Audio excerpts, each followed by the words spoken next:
He was recently chosen as the inaugural winner of the Lifetime Achievement Award by the Harvard Institute of Coaching. He is the two-time Thinkers 50 #1 leadership thinker in the world. He has been ranked as the world's #1 executive coach and top 10 business thinker the past 8 years. Anyone who I'm talking about? Well, in case you didn't know, Dr. Goldsmith is the author of editor of 36 books which have sold over 2.5 million copies, been translated into 32 languages, and became listed bestsellers in 12 countries. His 3 New York Times bestsellers are Triggers, Mojo, and What You Got Here Won't Get You There. The Harold Longman Award winner for Business Book of the Year. In 2016, Amazon.com recognized the 100 best leadership and success books ever written in the To Read in Your Life series. The list included classics and newer book management and self-help books. Both Triggers and What You Got Here Won't Get You There were recognized as being in the top 100 books ever written in their field. Marshall is the only one of 2 authors with 2 books on the list. Marshall's other professional acknowledgments include Harvard Business Review and Best Practice Institute, World's #1 Leadership Thinker, Global Gurus, INC, and Fast Company magazines, World's #1 Executive Coach, the Institute for Management Studies. The Institute for Management Studies, the Lifetime Achievement Award for Excellence in Teaching.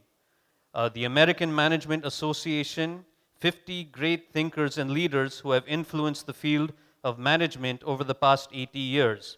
Business Week, 50 great leaders in America, Wall Street Journal top 10 executive educators, economists, UK, most credible executive advisors in the new era of business, National Academy of Human Resources, Fellow of the Academy, America's Top HR Award, World HRD Congress, India, the global leader in HR thinking. His work has been recognized by almost every professional organization in his field. Dr. Goldsmith is a professor of management practices at the Dartmouth Tuck School of Business. His PhD is from UCLA's Anderson School of Management, where he was the distinguished alumnus of this year. His MBA is from Indiana University's Kelley School of Business, where he was recognized as the Distinguished Entrepreneur of the Year.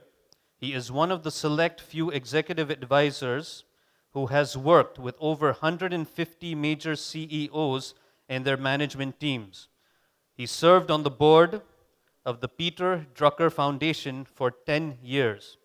He has been a volunteer teacher for the U.S. Army generals, Navy admirals, and Girl Scout executives, international and American Red Cross leaders, where he was a national volunteer for a year. Marshall's other books include Succession, Are You Ready?, a WSJ bestseller, The Leader of the Future, a Business Week bestseller. He has over 880,000 followers on LinkedIn, and his videos have over 3 million views. Hundreds of his articles, interviews, columns, and videos are available online at marshallgoldsmith.com for viewing and sharing. Visitors to this site have come from 197 countries and have viewed, read, listened to, downloaded, or shared resources tens of millions of times. To reach Marshall, well, he's given his phone number, which I won't mention in the public. But wow, that was exhaustive, wasn't it? Yeah? So I can go on and on. Ladies and gentlemen, give it up for Dr. Marshall Goldsmith.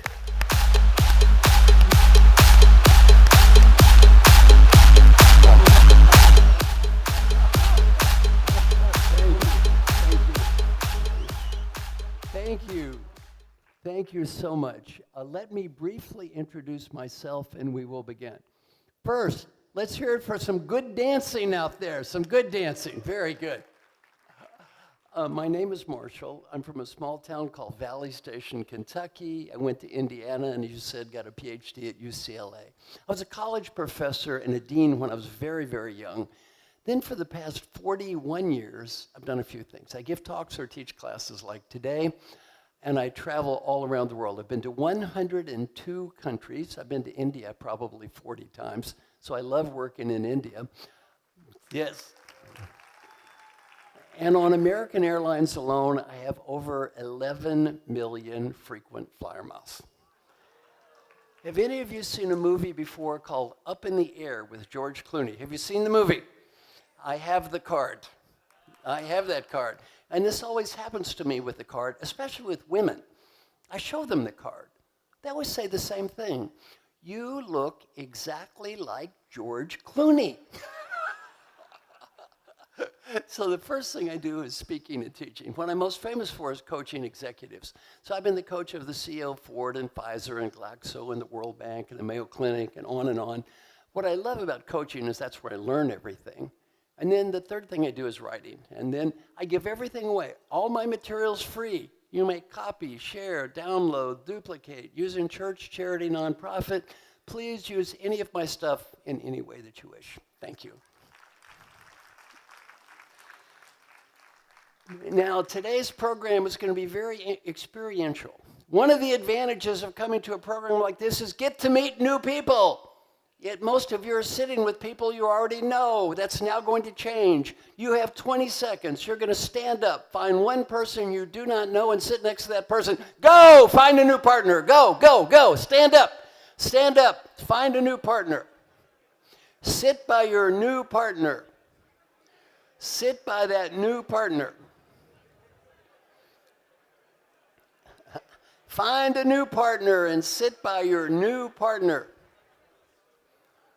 Now, sit, sit, sit. We are going to practice today peer coaching. Peer coaching. Quiet, quiet. We're going to practice peer coaching.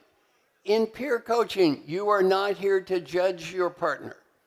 You are not here to critique your partner.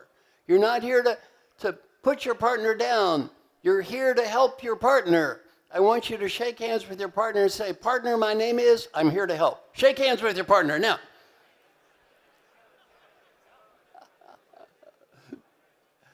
Now, clickers, I need help. The clicker doesn't work. Clicker, clicker.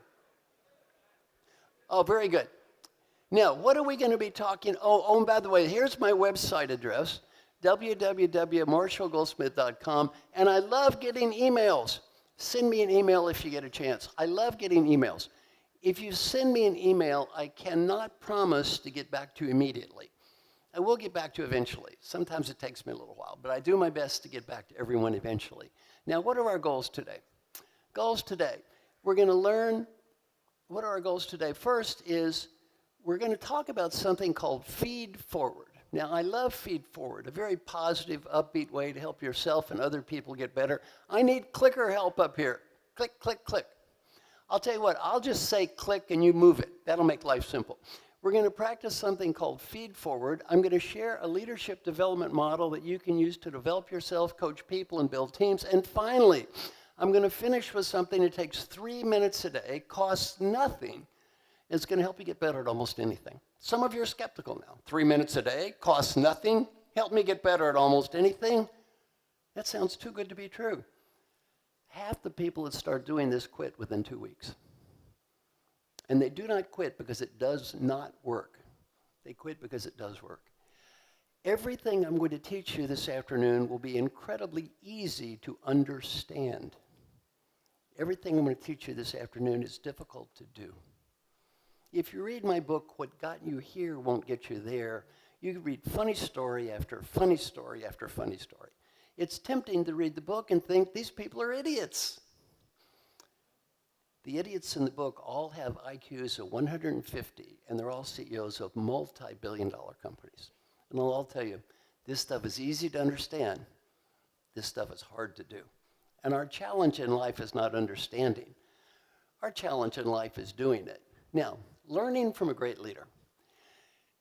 In my role as an executive coach, I have a very unique billing system. I do not get paid 1 cent if my clients don't get better. Better is not judged by me. Better is not judged by my client. Better is judged by everyone around my client. There's a great way to test if someone believes what they're saying. You can ask a person one question and instantly determine their level of belief. I've never seen this question fail. What is the question? Do you want to bet on it? Do you want to bet on it? If they say, I believe it, I do not want to bet on it, what did you just learn? They don't believe it. They say, here's the money. They believe it. I bet on this every time. When you get paid for results, you learn a little bit of humility.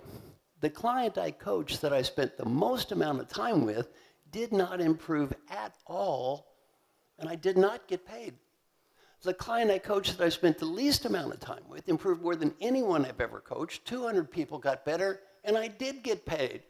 Do any of you have a background in engineering or science? Raise your hand. Any scientists? Yeah, many of you. You'll appreciate this, you engineers. I made a chart. On one dimension, it was called time spent with Coach Marshall Goldsmith. The other dimension was called improvement. There was a clear negative correlation between spending time with me and getting better. I thought, this is a troubling chart. I go talk to my client who improved the most, who I spent the least amount of time with, who was ranked CEO of the Year in the United States in 2014, ranked number 3 greatest leader in the entire world. His name was Alan Mulally. Alan was the CEO of Ford. The stock went from $1 when he was there to $18.40 when he left. An amazing man, a wonderful CEO. He works with me now. He's a great friend. I talked to my friend Alan. I said, Alan, of all the people I've coached, I spent the least amount of time with you, and you improved the most.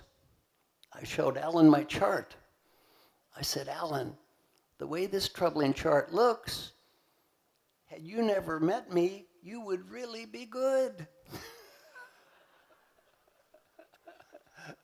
I asked my friend Alan, what should I learn about coaching from you? He taught me 2 lessons.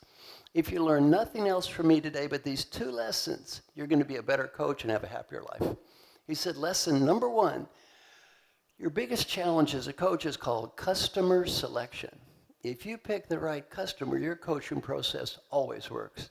If you pick the wrong customer, your coaching process never works. He said, 2, never make the coaching process about yourself and your own ego and how smart you think you are. Make it about the great people you work with, how hard they work, and how proud you are of them. Then he said, as the CEO of Ford, my job isn't that different. He said, I do not design the cars. I do not build the cars. I do not sell the cars. I must have great people. And then he said, every day I drive to work, I tell myself, leadership is not about me. Leadership is about them. For the great achiever, it's all about me. For the great leader, it's all about them. Everyone in this room is a pretty great achiever, or you would not be sitting in this room at this time. That does not mean you're a great leader. There's a big difference between I'm a great achiever and I'm a great leader. Most of us never deeply understand these points. Now I have a question. Is this a group of high character, ethics, and integrity? What do you think? Yes or no? He says, absolutely. I'm going to test that right now, including with you. I'm going to ask the group a question, a troublesome question, perhaps a personal question, even an embarrassing question. If the answer is yes, you must raise your hands. Are we ready? How many people in this very room are still stupidly attempting to change the behavior of a husband, wife, or partner who has no interest in changing? Come on, get these hands. Come on, hands in the air. Look at these guilty people. Raise these hands in the air. Guilty, guilty, guilty. Look at all these guilty faces. How many years have you been trying to change this person? How many years? You, yes. Oh, you're just starting. Only 1 year. A mere beginner at stupidity. How many years have you been doing this? 10 years. 10 years more stupid than you. Now I have a second question. Another troublesome, personal, embarrassing question. If the answer is yes, you must raise your hands. How many people in this very room are still even more stupidly attempting to change the behavior of mommy or daddy who has no interest in changing? Come on. Look at all these parental change agents. Mommy, daddy, or both. How many years have you been trying to change poor mommy? 20 wasted years. Ah. I was teaching my class at Dartmouth. A woman raised her hand. I said, are you trying to change mommy or daddy? She said, daddy. I asked her, what is daddy's problem? She said, daddy does not have a healthy lifestyle. I asked her, how old is daddy? She said, 94 years old.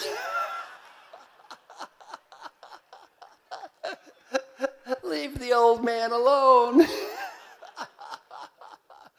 Now, if you don't learn anything else from me today but this one lesson, you're going to be a better coach and have a happier life. In terms of coaching adults, if they do not care, do not waste your time. One of the great entrepreneurs in America, Michael Dell, what did he say about this? Pay them to leave.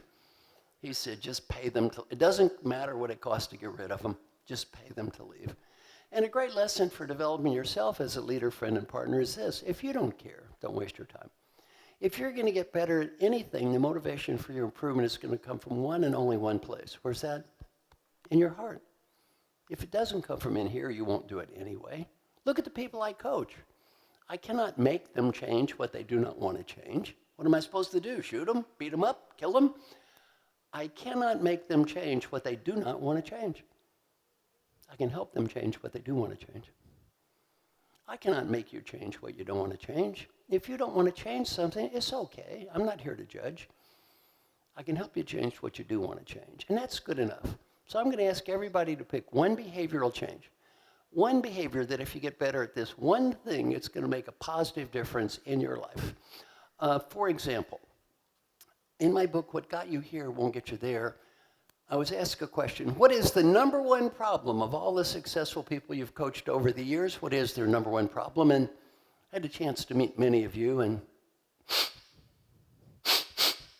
I sensed the problem in this room. I think many of you may be afflicted with this disease. What was my answer? Winning too much. And what does that mean? If it's important, we want to win.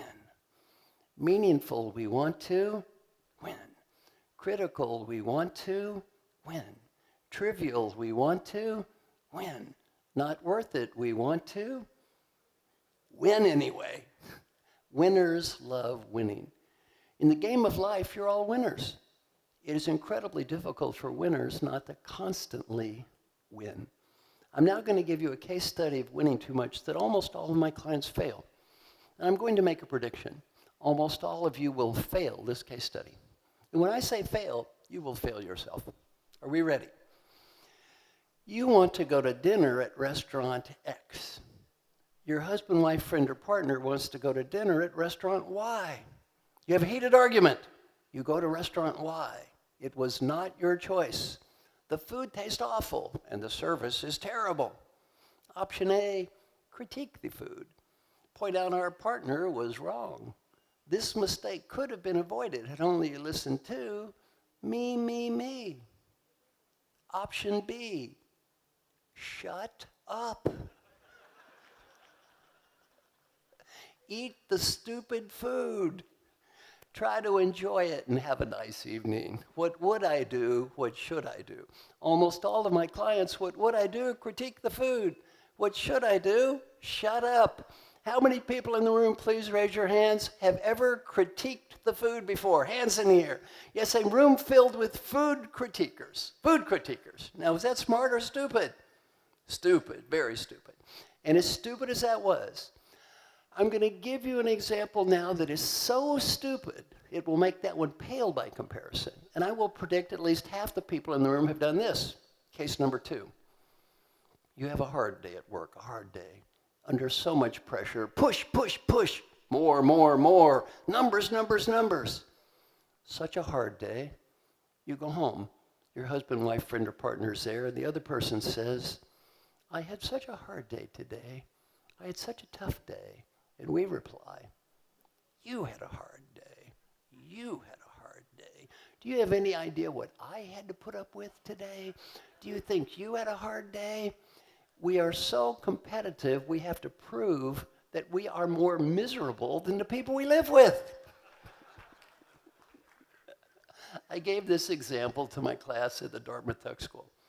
A young man in the back raised his hand.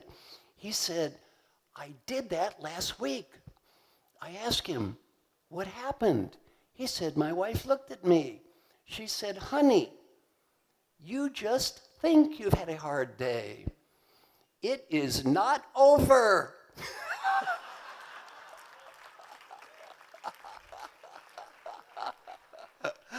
Now, I'm going to ask everyone in the room to pick one behavioral change that's going to help you be more effective. Maybe you need to be, who needs to be more patient? Raise your hand, more patient. She's so impatient, she was the first one to raise her hands. So impatient. Who needs to listen a little better? Listen, who needs to listen better? Let's just take listening. If you become a better listener, what happens to your score on treating people with respect, up or down? Coaching, customer satisfaction, friend and family member. See, the way you get better at everything is don't try to change everything. None of us are going to change everything anyway. Let's just pick one thing. You don't have to pick anything I've discussed so far. You're going to pick one thing, and you're going to say, if I get better at this, it's going to help me have a better life, or the people around me have a better life. You're going to talk to your partner. You're going to say, good partner, here's one behavioral change for me. Here's why if I get better at this one thing, it's going to help me have a better life, or the people around me have a better life. Do you all understand the rules? I forgot something. Look up here, look up here. I forgot something. If you cannot think of even one thing that you do need to improve, pick humility. To your marks, get set, talk to your partner. Go. What's one thing you want to change and why does it matter? Talk, talk, talk.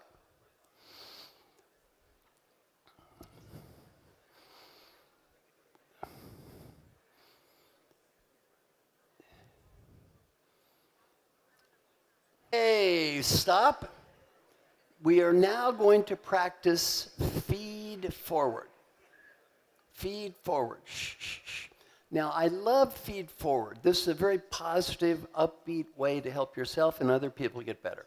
And we're going to have a little competitive exercise. You're going to get a chance to talk to as many people in this room as you can talk to. Now, I'm going to ask you some questions. Do not reply until I go like this. If the answer is yes, I want you to say yes in a very loud voice. If the answer is no or you do not know, remain silent. If the answer is yes, you say yes. If the answer is no or you don't know, remain silent. Are we ready? Are there some smart people in this room? Yes or no? Yes. If you had a chance to learn from these smart people, would you like to do that? Yes. Are there some nice people in this room? Yes or no? Yes. If you had a chance to help these nice people, would you like to help them? Yes. You're either going to be learning from these smart people, which is good, or helping these nice people, which is also good. Therefore, it is all good. Now, what are the rules of Feed Forward? Rule number one is no feedback about the past. No feedback about the past. We spend too much time in our life talking about the past. Look up here. How many of you have been impressed with your wife, husband, or partner's near photographic memory of your previous sins, which have been documented and will be shared with us in a repetitive and annoying way? Well, you know what? We can't change the past anyway. Now, everyone look up here. Look up here. Do your hands like this. Hands. Look at all the good faces. Look around the room. Look at all these good faces. I want everybody to look back up here. Now, I want you all to smile. Everybody smile. I want you all to take a deep breath and do your hand like this, and I want you to go, ah, hand, ah, ah. You see, whatever sins anyone in this room has committed up until this second in time, we can't fix them anyway. Rule one, no feedback about the past. Rule two is harder. You can't judge or critique ideas. Now, in this exercise, you're going to be asking for ideas. Treat the idea like a gift. If she gives me a gift, should I say stinky gift, bad gift? I don't like your gift. What should we say to nice people when they give us a gift? Thank you. If you want to use the gift, use it. If you don't want to use the gift, put it in the closet. If you already have the gift, repackage it and give it to your mother-in-law. Who cares?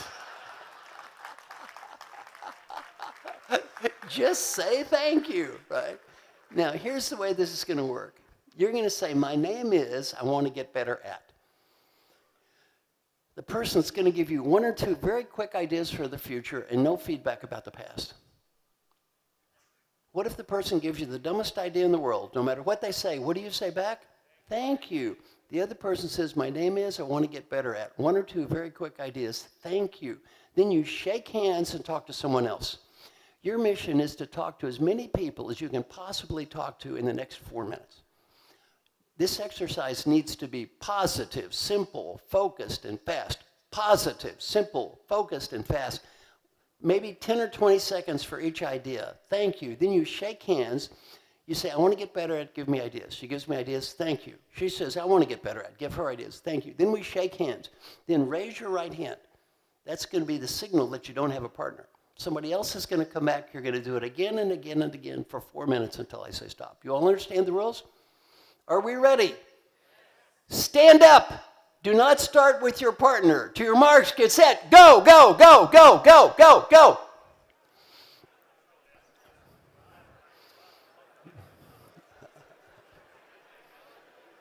Okay, this now 40.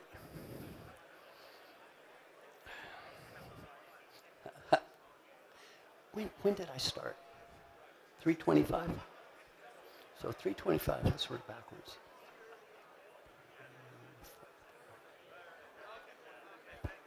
So right around 5 o'clock.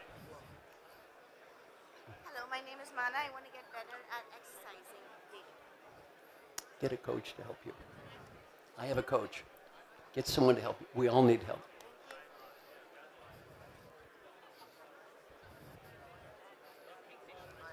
My name is Vani. What do you want to get better at? I want to lose my temper very soon. Every day evaluate yourself on one question. Did I avoid speaking when angry or out of control? Sorry. How many times did I speak when angry or out of control? Every day measure that.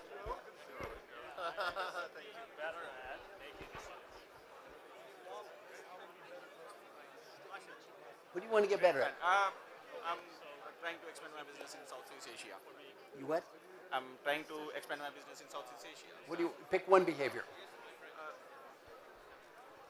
I want to be more like focus effort on a single point agenda. I'm into too many things. Every day before you commit to anything, keep that priority on your computer, and don't before you commit to anything say, if I commit to this other thing, will it damage my main priority?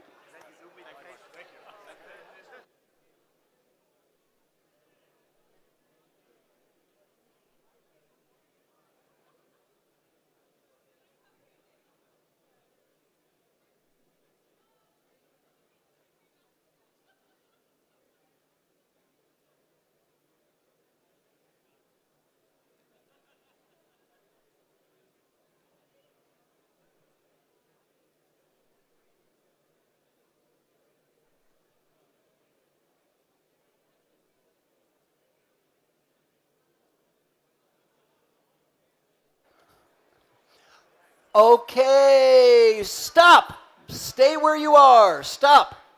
Remain standing. Stop. Remain standing and stay where you are. Stop. Whoa. Shh, shh, shh. Remain standing. Now, I am going to begin a sentence. I'm going to leave out the last word. You're going to think of a word. Don't say anything until I go like this. When I go like this, you're going to loudly shout out that word, whatever that word is in your mind. So I begin a sentence, leave out a word. You think of a word. I go like this, you shout out the word. Are we ready? This little exercise was great, positive, useful, helpful, fun. People say nice words. I've done this exercise with hundreds of thousands of people around the world. In November, I did this in Moscow, 20,000 people in the audience. People always say it's great, positive, useful, helpful, or even fun. What's the last word you think to describe any feedback activity? Fun.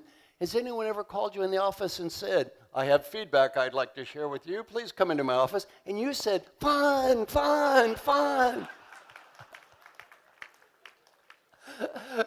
Fun is the last word you think of. Yet I've done this exercise with hundreds of thousands of people around the world. 95% say it's great, positive, useful, helpful, or even fun.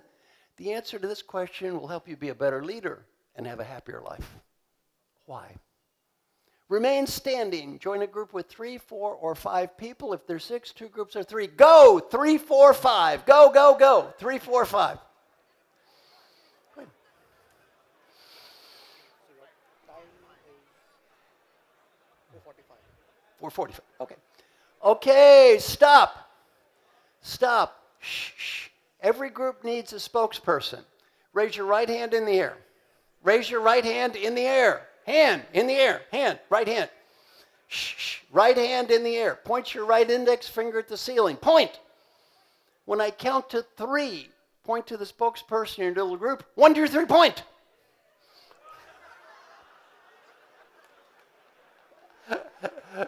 Okay, stop. Shh, shh, stop. Now, you have 20 seconds. Come up with as many reasons as you can. Why do 95% of the people say the exercise is positive, useful, helpful, or even fun, no matter what country I'm in? Why? To your marks, get set, talk to each other. Why, talk.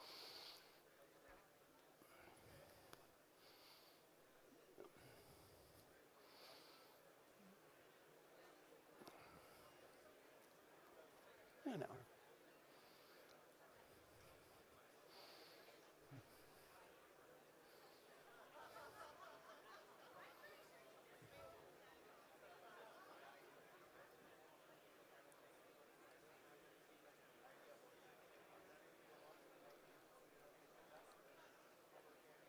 Okay, stop.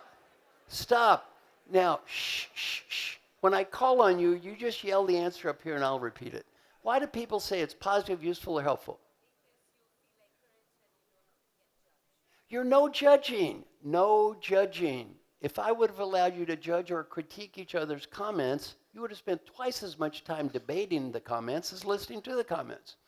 How much do I learn proving to you that you're wrong? Nothing. How much do I learn proving to me that I'm right? Nothing.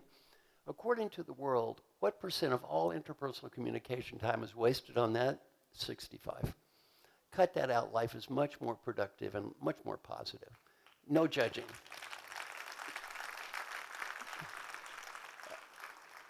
Another one is, it's fast. It's fast. Well, you know, one thing we do in coaching is we talk too much. I give you my best idea. Let's talk some more. Now I give you my second best idea. Let's talk for an hour. Now I give you my 75th best idea. What happens to the quality of my ideas? I keep babbling. It gets worse and worse and worse. People don't remember our first good idea. They remember our last stupid idea.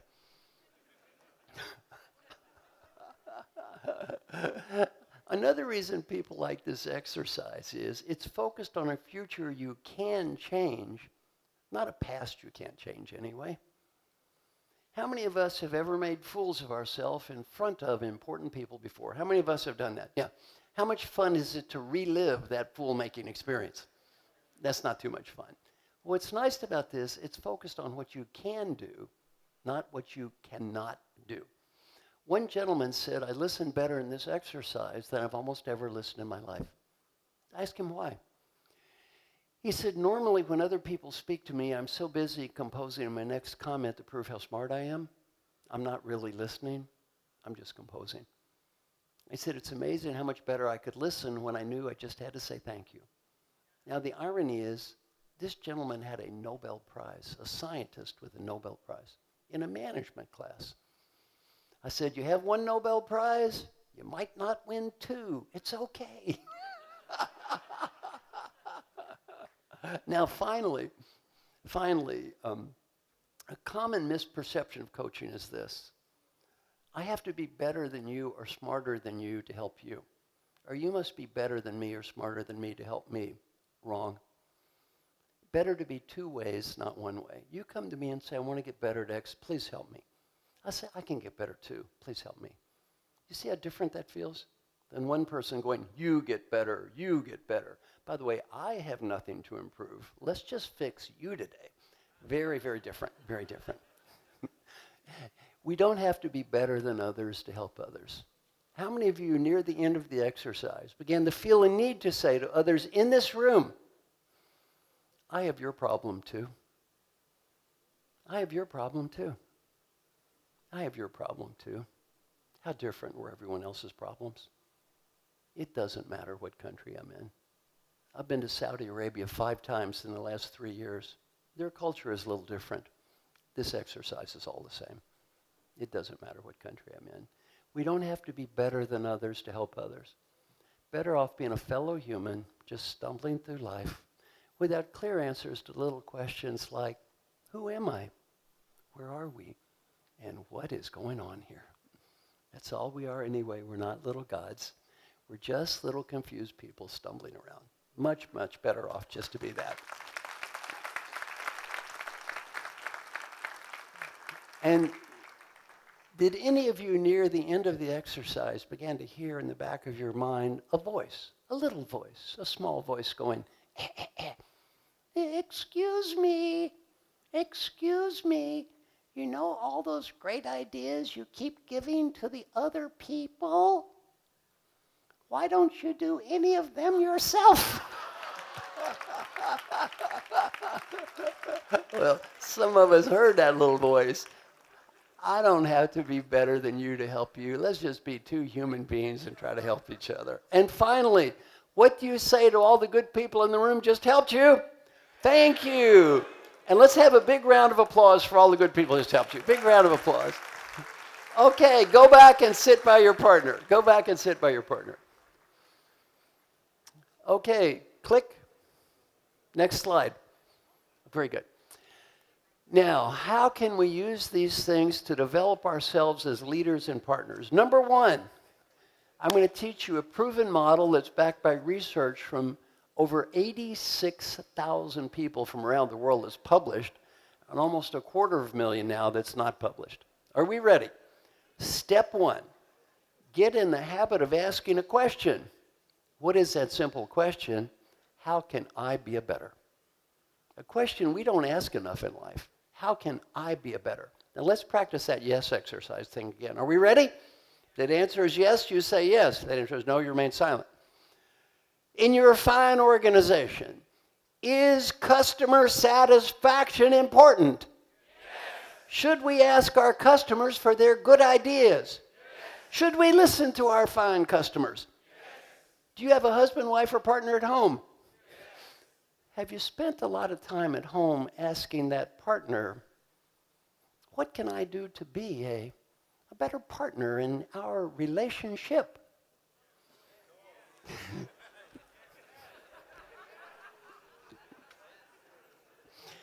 Now, I noticed a massive drop-off in that level of enthusiasm. Bad, bad, bad. Who has a husband, wife, or partner at home? You have not been asking your good partner, what can I do to be a better partner? Get your hands up. Come on, you guilty people. Hands in here. Bad leader over here. Bad leader. You're going to go home tonight and talk to that fine wife. And you know what you're going to ask that person? What can I do to be a better husband? And she'll ask you a question. Who have you been sleeping with?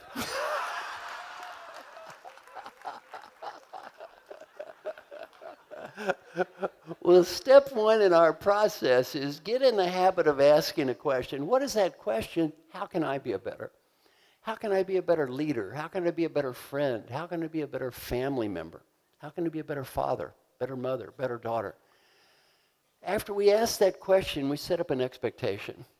What do people expect us to do next? Listen. And the first thing we want to do is the last thing we should do. What's that? Ask for input, then express my opinion. If I ask you for input and immediately start expressing my opinion, what does that sound like? Defensiveness, denial, rationalization, making excuses. Fight that urge to make excuses and just listen. The next thing is think. And by the way, don't speak when angry, don't speak when out of control. Breathe. Think. What is this person telling me? You don't have to agree with them. Just think. And then thank people and don't punish the messenger. Don't punish those good people who are trying to help you. Now, we're going to do that yes thing again. You didn't do good on that last yes exercise, did we? Not too good. No, but we're going to do it again. I'm going to give you a second chance, and we're going to see if you do better. The rules are the same. If I go like this, you say yes. Would you agree with me? Are your coworkers important? Yes. Should we ask them for their ideas? Yes. Encourage them to tell the honest truth. Yes. And would you agree with me that punishing the messenger, punishing those people who are trying to help us, yelling at those people who are trying to tell us the truth, that would be a very bad idea, yes. A terrible idea, yes. An awful idea. Yes. Am I in a room surrounded by hypocrites? Now, you told me punishing the messenger was a bad idea. I heard it. A terrible idea, an awful idea. I'm now going to give you a case study in your own life when someone gave you honest feedback. Maybe someone who loved you. Maybe someone trying to save your life. And I'm going to say, did you say thank you to that person? Or did you yell at that good person who was trying to help you? Are we ready for the case study? You have a hard day at work, a hard day. You go home. Your husband, wife, friend, or partner's there. You get in the car to go to the store. You're driving to the store. Lots of traffic. Cars are cutting in front of you. That person in the front seat goes, "Look out, there's a red light up ahead." Did you say, "Thank you"?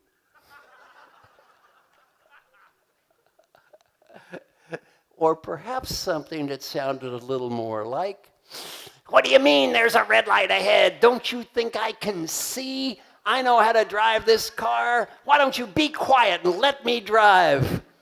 Look at the guilty faces out there. Guilty, guilty, guilty. Now, how many of us have ever yelled at that person in the front seat before? Hands up. Guilty, guilty, guilty. What was the cost of that nice person saying, "Hey, there is a red light ahead"? What did that cost anyone? Nothing. What could that have saved? Your life. That person's life and the lives of other innocent people. If someone gives us something that has a fantastic potential benefit and costs absolutely zero, what should we say to this good person? Thank you, thank you, thank you. Look up here. The next time you're driving and that person corrects your driving, you're going to go just like this. Thank you. Talk to your partner 20 seconds and answer this question. Why do we scream at that person in the front seat instead of just saying thank you? Go, talk to your partner. Why are we yelling?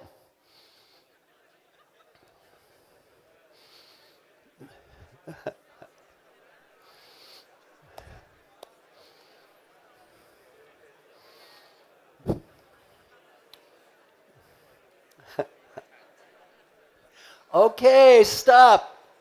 Why do we yell at this person? Because we think we have been attacked. Oh, shh, shh, shh. He feels like he's being attacked by the other person. Oh, the poor boy's being attacked. Oh, how sad. Why do we yell at this person? Because it's already so much of tension. Like the other person is yelling and there's a red light. So Oh, the other person is adding to his stress. Oh, you poor boy. Why do you yell at this person? Oh, he's already stressed and he couldn't help it. He's a victim of the stress. Was that it? Why do we yell at this person? 2 words. Ego and pride. Too much ego and too much pride. Now I have a question. Do we pay a price later for this prideful and egotistical outburst? Yes or no? Yes. A happy price or a sad price? A smart outburst or a stupid outburst? Stupid outburst. Too much ego and too much pride. Now I'm going to give you 2 examples of ego, pride, and asking for input. I'm going to give you a very negative example and a positive example. First, the negative example. And the guy is in our NRI, Dr. Atul Gawande. a wonderful man. He wrote a book called The Checklist Manifesto. Have any of you read this book before? A wonderful book. By the way, if you ever get a chance to have him as a speaker, Dr. Gwandi is a great guy. In his book, The Checklist Manifesto, Dr. Gwandi makes a very sobering point.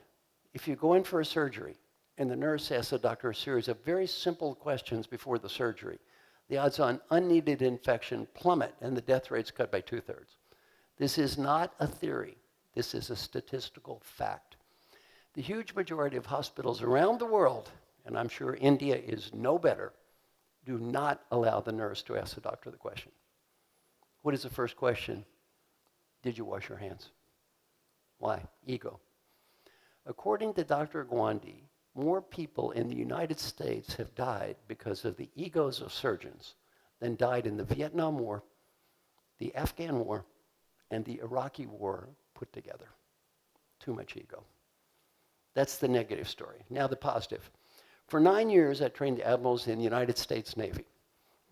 Now, I don't charge them any money because their billing bureaucracy is so painful. I said, look, we'll both make more money if you pay me nothing.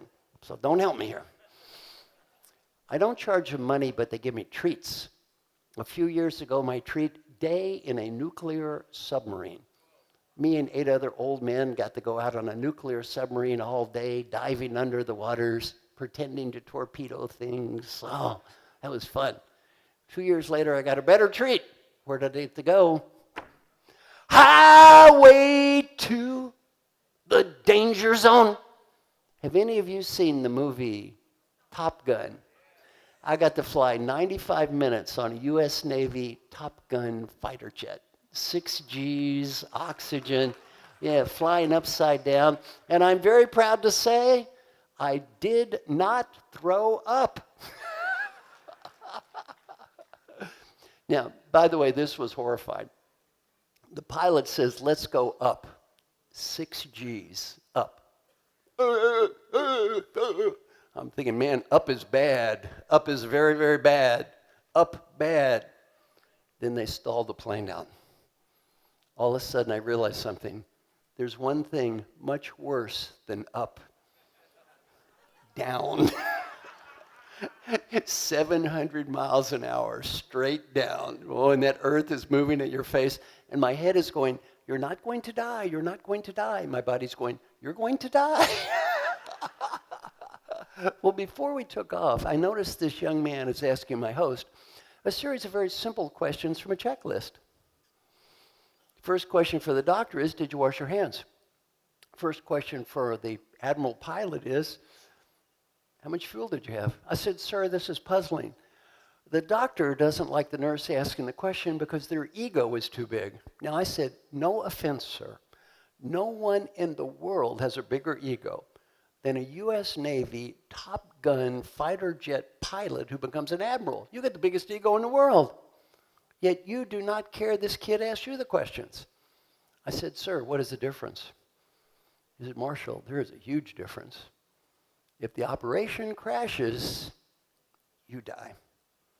If the plane crashes, I die.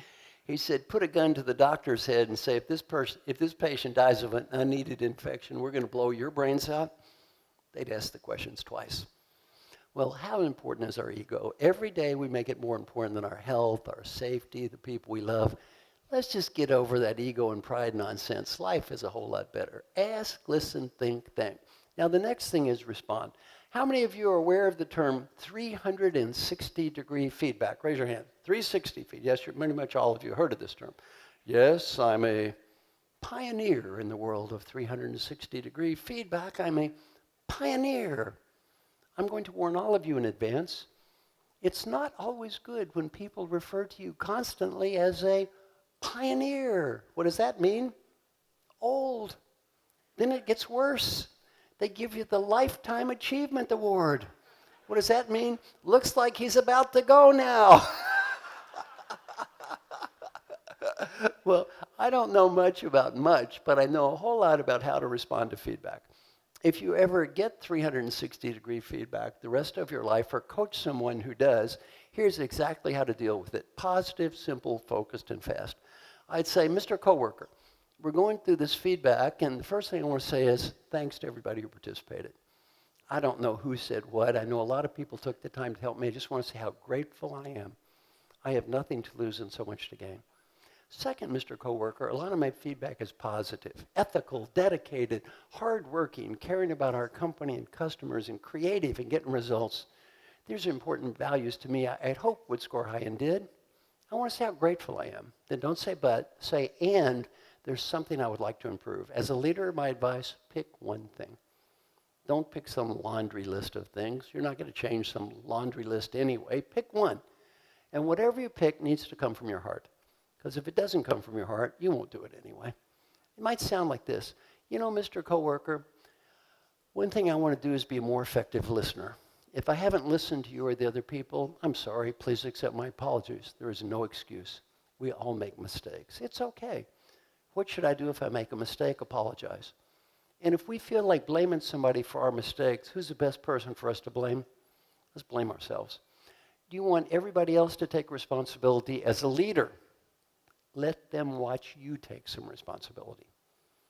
You want them to take responsibility? Let them watch you take some responsibility.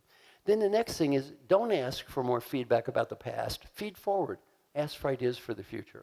I'd say, Miss Coworker, I'm not going to ask you for more feedback about the past. You know what? I can't change it anyway. I'm going to ask you for ideas for the future. If you had to have ideas to help me be a positive and open-minded listener in the future, what would they be? Whatever she says, sit there, shut up, listen, take notes, say thank you, don't judge. Never promise to do everything people suggest. Leadership's not a popularity contest. I'd say, Miss Coworker, I cannot promise to do everything you and everyone suggest. I can promise to listen to everyone, to think of the ideas, and do what I can. I cannot change the past. I can change the future. And you know what? I cannot get better at everything. Certainly get better at one thing. And if you do not mind, I'm going to involve you and ask you to help me get better. Then the next thing is involve that person. Ask them to help you out, and then change. I had been in business for 12 years before anybody asked me the great existential question. What was it? Does anybody ever really change? Does anybody ever really change? I said, you know, I have 12 years experience, a PhD in organizational behavior. I have no research to prove it, so I guess I don't know. For 29 years, I've been answering that question. Now I do know. I know who changes, who doesn't change, why people change, and why they don't change. The key to making change last is you have to follow up and stick with it. What does that sound like? Miss Coworker, 2 months ago, I said I wanted to be a positive and open-minded listener. Based on the last 2 months, give me ideas for the next 2.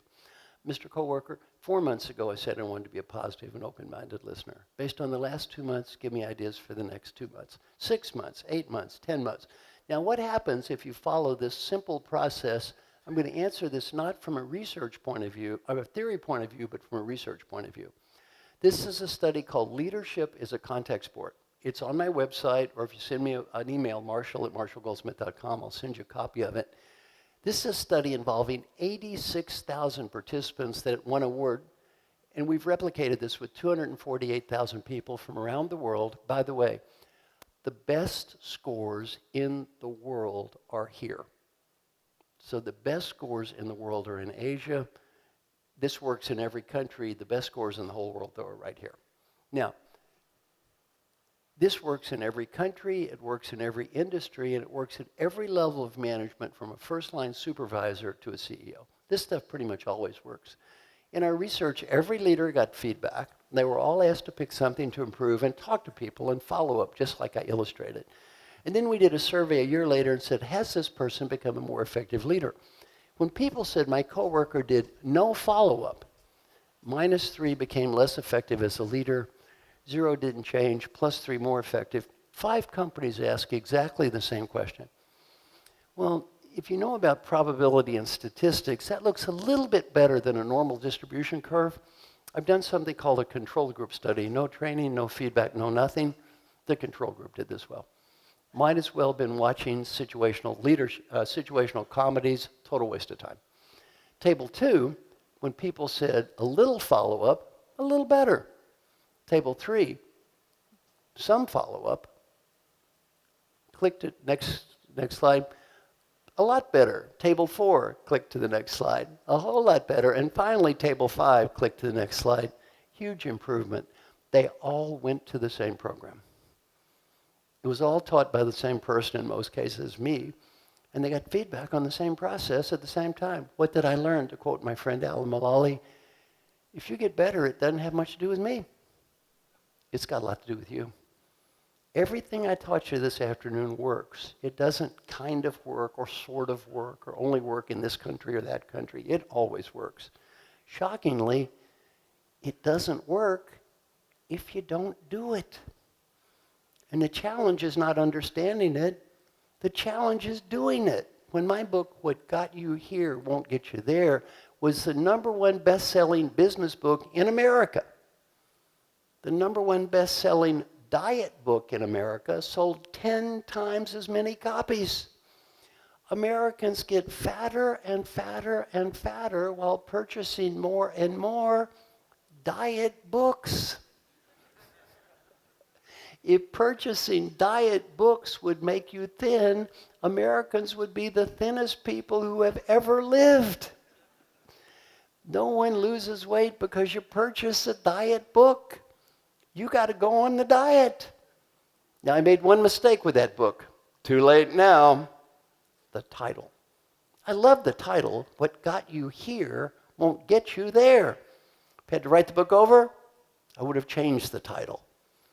I should have named the book, What Got You Here Won't Get You There, Diet.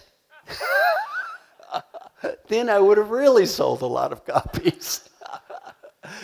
Now you're going to talk to your partner 20 seconds and answer this question. What's one thing you just learned in the last 40 minutes that you can take back and use to either help yourself have a better life or the people around you have a better life? Go! Talk to your partner. Talk, talk, talk.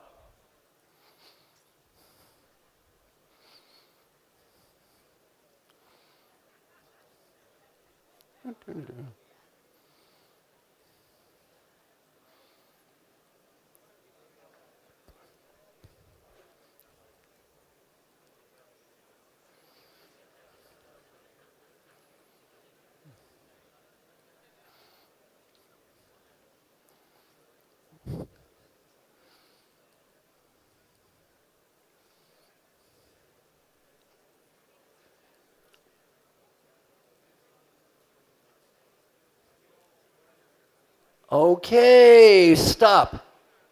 As I promised, I'm now going to teach you something that takes 3 minutes a day, costs nothing. Is it going to help you get better at almost anything? It's called the daily question process. Are we ready? Are we ready? Look into the eyes of your partner. Look into the eyes of your partner. Look into those eyes. I want you to imagine your partner is going to call you on the phone every day for the rest of your life. Every day for the rest of your life, your partner is going to call you. Now, I have a woman call me on the phone every day. Why?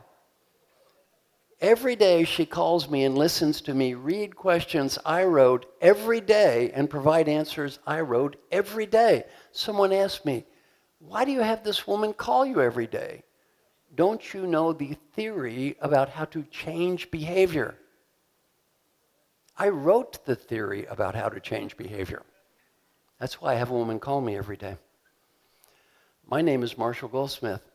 I got ranked #1 leadership thinker in the whole world, #1 coach in the whole world. I have a woman call me on the phone every day just to listen to me read questions I wrote every day and provide answers I wrote every day. Why do I do this? My name is Marshall Goldsmith. I'm too cowardly to do this by myself. I'm too undisciplined to do this by myself. I need help, and it's okay.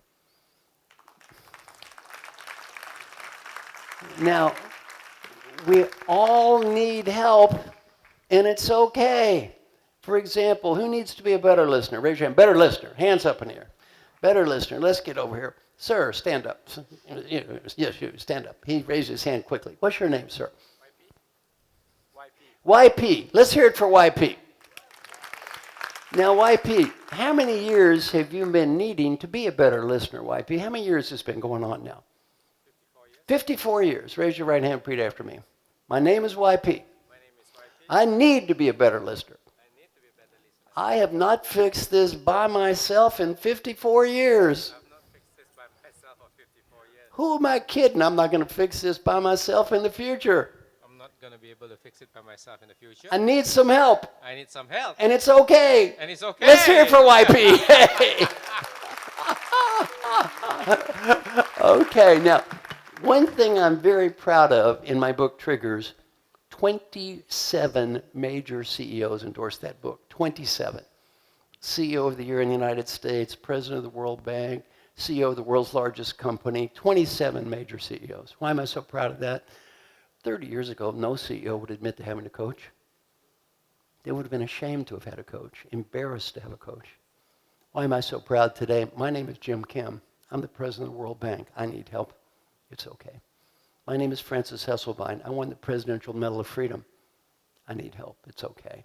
My name is Alan Mullally. I was CEO of the Year. I need help. It's okay. We all need help, and it's okay. We've all got this stuff we haven't fixed in 40 years. We know it. If you haven't fixed it in the last 10 years, why do you think you're going to fix it next week? It's not going to happen. Who in the room has a boss, and you have to make numbers? Two characteristics. You have a boss, and you have to make those numbers every year. Any of you like that?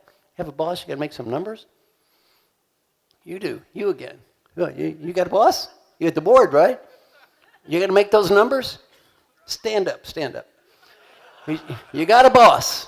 You got to make those numbers. Come on, come up here. Now, you got a boss, you got that board, right?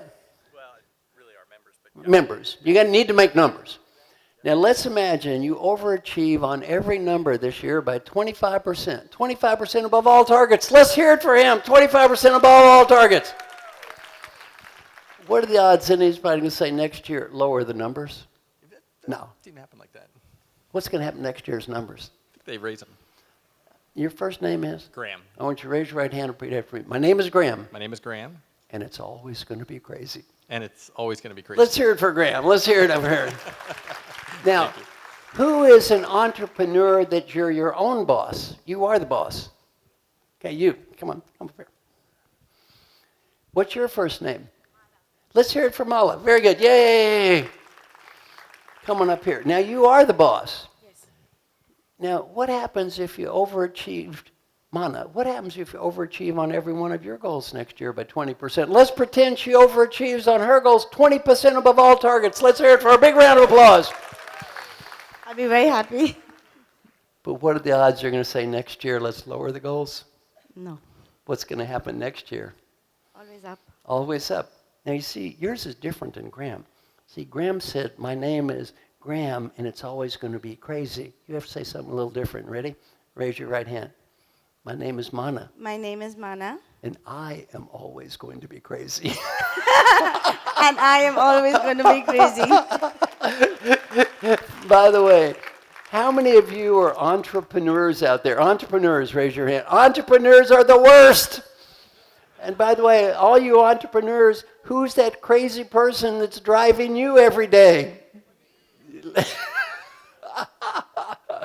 Well, in a sense, it doesn't matter if you have a boss. It doesn't matter if you are the boss. It's always going to be crazy. Now, very important, say, what can I do in the middle of all this crazy time? Why don't people do what I teach? I'm going to make a bet. I'm the only teacher you've ever met that's collected input from tens of thousands of people. And I ask them, did you do what I teach and did you get better? Hey, the good news is people that do this stuff get better. I got even better news. The people that do nothing don't get worse. It's all the same. So they either get better or they stay the same. It's all good.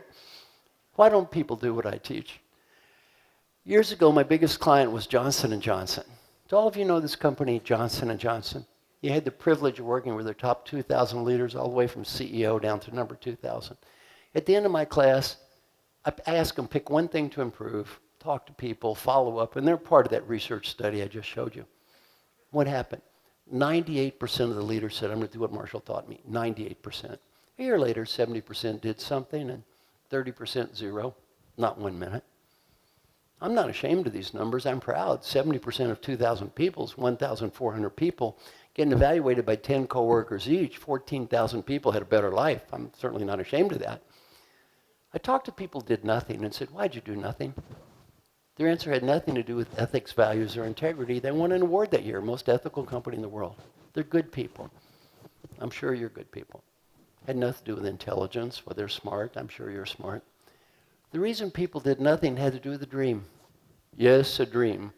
This is a dream I've had for years, and I'm going to make a prediction. Many of you have had this dream. Many of you have had this same dream. Many of you have had this same dream on a recurring basis for years.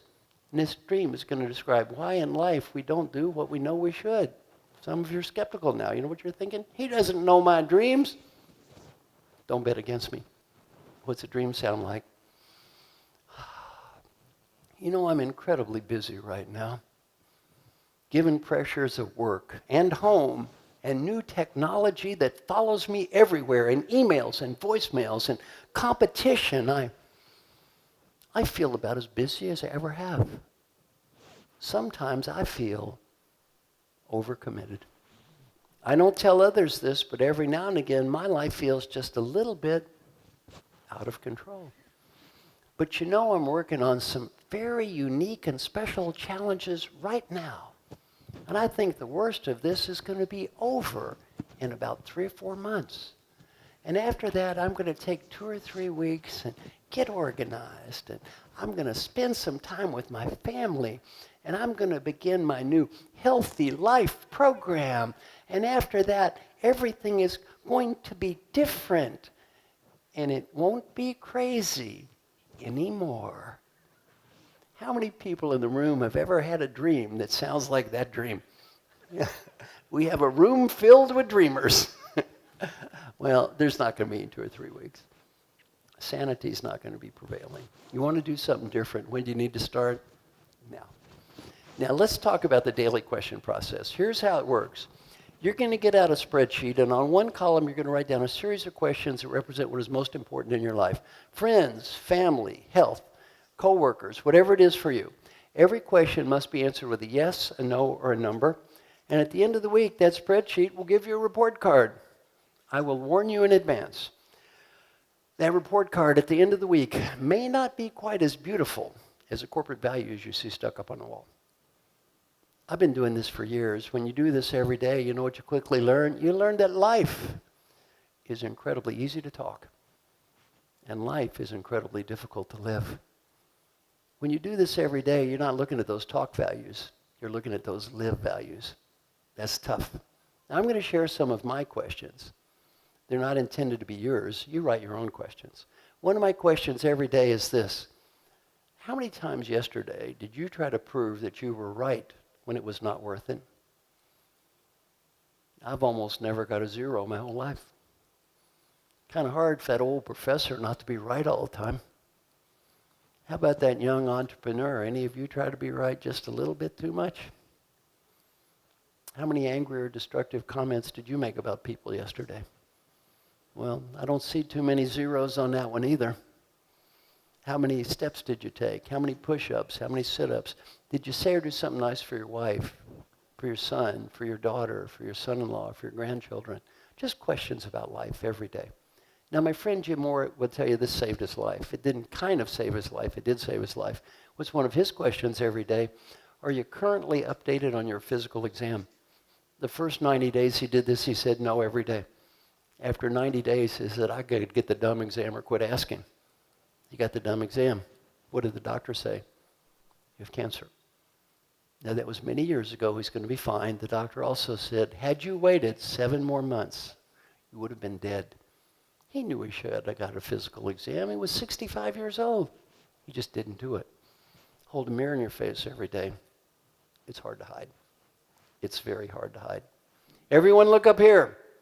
How many people in this very room have ever avoided a physical exam before and told yourself, I'm going to get that exam after I go on my healthy food diet and begin the exercise program? Come on, look at all these hands. Now, did we trick the doctor with that strategy? I was teaching at the University of Michigan, man raised. I said, sir, did you trick the doctor with that strategy? He looked at me and goes, I am the doctor. I want you to talk to your partner 20 seconds. And here's what you're going to say. You're going to say, here's one question I should challenge myself with every day. You say, here's one question I should challenge myself with every day. Go back and forth until I say stop. Go! Talk to your partner. Talk, talk, talk.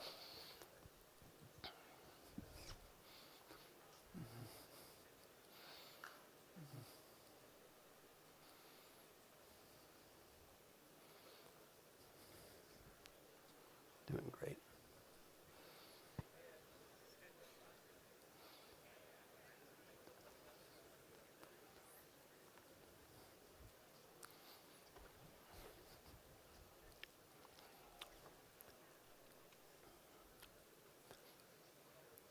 Okay, stop.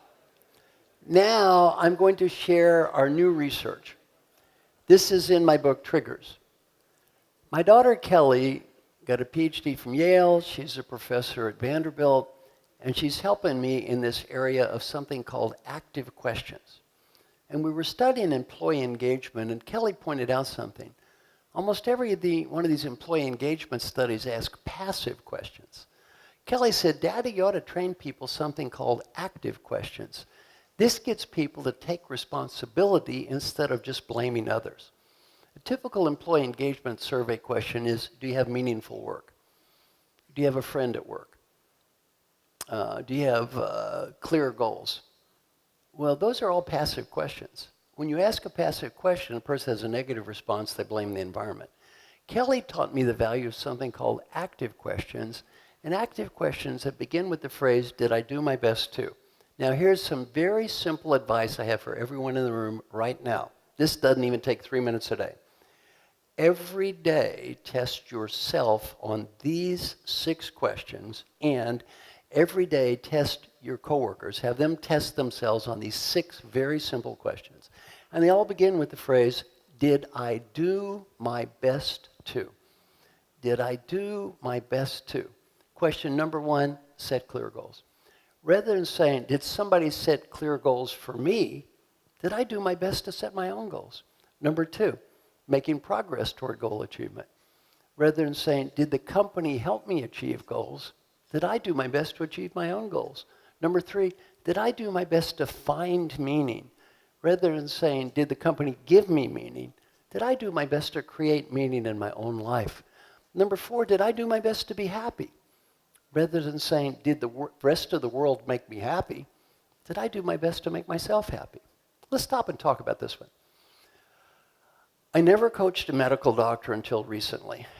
In my book, Triggers, and I have the permission to use their names, 3 of the medical doctors I coached. One, I mentioned Dr. Jim Kim.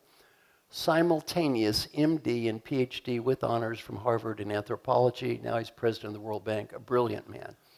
Dr. John Noseworthy, head of the Mayo Clinic, #1 hospital in the world. And Dr. Raj Shah from India here. He was Indian American of the Year in the United States. Now he's head of the Rockefeller Foundation. 3 of the smartest men I ever met. All 3, I asked them independently this question, how would you score on, did I do my best to be happy? All 3 had the same answer. It never dawned on me to try to be happy. It never dawned on me to try to be happy. Now, they're all medical doctors. I said, did it dawn on you you're going to die? They said, yeah, we figured that one out. I said, do you think this is a silly question or a stupid question? They said, no, it's an important question. I forgot to ask. I forgot to ask. Talk to your partner. I want you to answer this question. 1 to 10 scale. 10 is high, 1 is low. What score would you give yourself the answer to this question on an average day? Did I do my best to be happy? Go, talk to your partner. 1 to 10 scale. What score would you give yourself?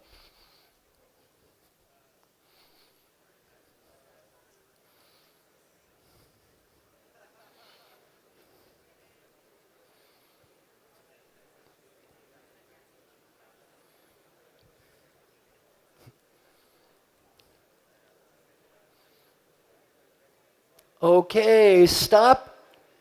The average score in the world on this is right about a 5.5. The average score in the world is right about a 5.5. Think about that. Remember when you were in school? If you took a test and you got 55 out of 100, would you be proud of it or ashamed of it? You'd be ashamed of it. That test is way more important than a test in school. My advice, raise the score. Raise that score. Did I do my best to build positive relationships? And then finally, did I do my best to be fully engaged? Now, we've done some amazing research on this. Can you click ahead? Oh, click backwards, back again. Stop. We've done some amazing research where we have people every day test themselves just on these 6 questions, and then later we measured, did things get better? What did we learn? When people do this every day, 2,793 participants in 95 studies, 34% of people said I got better at everything. 67% said I got better at least 4 items. 91% said I got better in 1. 9% said things stayed about the same, and almost nobody got worse. Why? Every day these questions get me to focus on the one thing I have total control over. What is that one question? I can't blame anybody else. Did I do my best? Did I do my best? Now finally, I'm going to finish with my favorite coaching exercise in the whole world. You're now going to get the best coaching advice you're going to get in this or perhaps any other lifetime. Are we ready? Yes. I want everybody to look up here for the last time. I want you to smile. I want you to take a deep breath and go, ah, and ah, ah. Now, next slide. Next slide. I want you to imagine that you're 95 years old, 95, and you're just getting ready to die. You're on that deathbed. Here comes your last breath. Right before you take that last breath, you're given a beautiful gift, a wonderful gift, the ability to go back in time. The ability to go back in time and talk to the person in this room. The ability to help this person be a better leader, much more important. The ability to help this person have a better life. What advice would the wise 95-year-old you, who knows what really mattered in life and what didn't, and what was important and what wasn't, what advice would that wise old person have for the you that's sitting in this room right now? You don't have to say anything or do anything or write anything. Just answer that question in your mind. What advice would that old person have for you? Some friends of mine interviewed old folks who were dying and got to ask this question. What advice would you have? On the personal side, 3 themes. Theme number 1, 3 words. Be happy now. Be happy now. Not next month, not next week, not next year. Be happy now. That great Western disease is sweeping the world. What is the great Western disease? I will be happy when? When I get that money, status, BMW, condominium, I will be happy when? We all have the same when. That old person is when. Learning point from old people. I got so busy chasing what I did not have, I could not see what I did have. And I had everything. Many of you are among the luckiest human beings who've ever lived. Many of you have friends, you have family, you have health. You're doing fun things, you're doing interesting work. Compared to me, you have youth. You got it all. Don't get so busy chasing what you do not have that you cannot see that. Learning point number 2, friends and family. I'm sure many of you work in wonderful companies. When you're 95 years old and you look around that deathbed, none of your coworkers are going to be waving goodbye. You realize these friends and family, they're kind of important. They're the only ones here today. And number 3, if you have a dream, go for it. Because if you don't go for it when you're 35, you may not when you're 45, and you probably will not when you are 85. And it doesn't have to be a big dream. Maybe a little dream. Go to New Zealand, speak Spanish, play a guitar. Other people think your dream is goofy. Who cares? It's not their dream, it's your dream. It's not their life, it's your life. I had a very embarrassing experience 2 years ago. I was teaching this class in front of a large group like this, and I said, go to New Zealand, speak Spanish. A guy raised his hand and he said, We are in Spain, you idiot. We all speak Spanish. Business advice isn't much different. Number one, life is short. Have fun. Number two, do whatever you can do to help people. And the main reason to help people has nothing to do with money or status or getting ahead. The main reason to help people is much deeper. The 95-year-old you will be very proud of you because you did, and very disappointed if you don't. And if you do not believe this is true, interview any CEO who has retired. I've interviewed very many, and ask them a question. Please tell me, what are you proud of? None have told me how big their office was. All they've ever talked about is the people they've helped. And final advice also saying, go for it. The world's changing. Do what you think is right. You may not win. At least you tried. The final thing is, for me, I'm very honored to work with all of you today. I love what your organization is doing. Many of you are entrepreneurs. I totally identify with your life. I'm very proud of you for having the courage to do what you do. The reason I like to work with a group of you is if I can help you just a little bit, you can help a lot of other people too. Final thing is, thank you.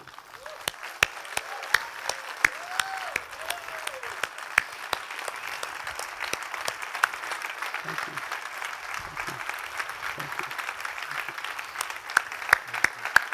Thank you. Thank you so much. Thank you so much. Thank you, sir. Thank you so much. Thank you. Yes. If I could get Dr. Marshall Goldsmith once again on stage, and Murli, Graham, and Mac to present a memento of. We have a bouquet and the Gadlawala hamper. Yeah, and during the next break, Dr. Goldsmith would be signing books out back in the stalls, so feel free to get a book. Thank you so much. Thank you so much. Thank you so much, sir. Thank you so much. Thank you so much. Oh.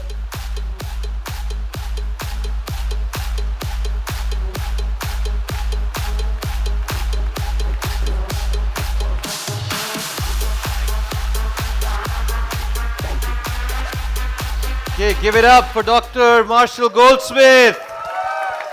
Thank you.